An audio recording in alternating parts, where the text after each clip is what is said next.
Welcome to Samba Samba. Enjoy the video. You start by confirming a dedicated external drive with enough space, then open Disk Utility and format it to apps or Mac OS extended depending on Mac OS version. Once done, go to System Settings, choose General and Time Machine, then click Select Backup Disk.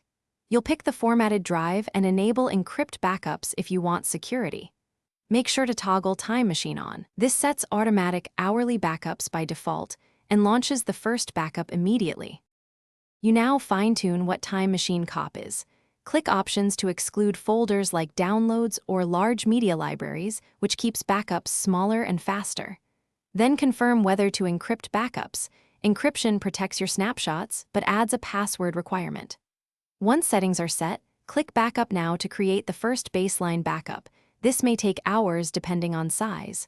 While it runs, monitor progress in the menu bar and avoid disconnecting the drive, so the snapshot completes. You finish by verifying the backup.